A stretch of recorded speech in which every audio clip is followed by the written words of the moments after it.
ఆదం న్యూస్కి స్వాగతం. ఎన్టీఆర్ జిల్లా ఇబ్రహీంపట్నం ఫెర్రీలో వరద బాధితులకు సరుకుల కోసం ఉదయం 9 గంటల నుంచి జోరు వానలో తడుస్తూ సరుకుల కోసం బార్లు తీరిన వరద బాధితులు మధ్యాహ్నం 12:30 18వ ward TDP councillor Maila Mahalakshmi Saidulu, Kondapalli municipality TDP chairman అభ్యర్థి చెన్నుబోయిన చిట్టిబాబు, చెన్నుమోలు నారాయణ చేతుల మీదుగా ప్రారంభించారు. ఇప్పుడు మాట్లాడుతూ సరుకులు అందరికీ అందజేస్తాం. వరద బాధితులు ఆందోళన పడాల్సిన అవసరం లేదు.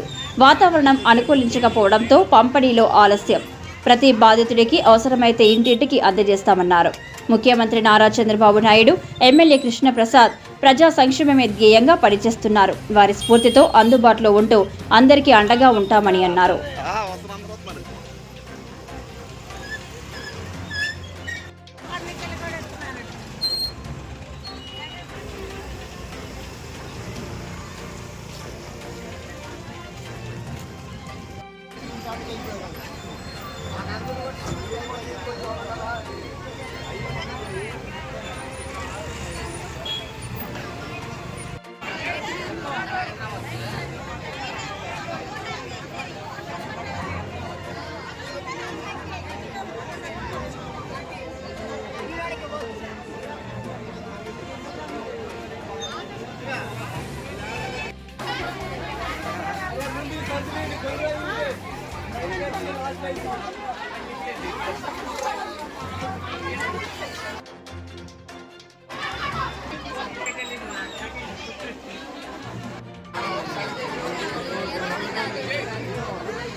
వాతావరణం అనుకూలించకపోయినా ఇన్ని ఇబ్బందులు ఉన్నా జోరు వర్షం పడుతున్నా కూడా మా అధినేత నారా చంద్రబాబు నాయుడు గారు, మా ప్రీతమ నేత వసంత కృష్ణప్రసాద్ గారు సహకారంతో ఊరు మొత్తం కూడా అన్ని సచివాలయాల దగ్గరికి నిత్యావసర వస్తువులు వచ్చినాయి.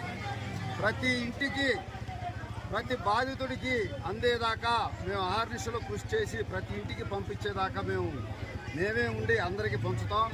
ప్రజలందరూ కూడా ఎవరు అధైర్యపడద్దు. అలాగే మీరు తొందరపడి వాళ్ళన్నారని వీళ్ళన్నారని రావని మీరు అధైర్యపడకుండా, మీరు రాకపోతే ఇంటి దగ్గరకైనా తీసుకొచ్చిస్తాం, కానీ ఒక బాధితుడు కూడా అందకోకుండా చెయ్యం. కాబట్టి మీరు సమయం పాటించి నిదానంగా క్యూలో ఉండి అందరూ తీసుకోవాలని చెప్పి కోరుకుంటున్నాం.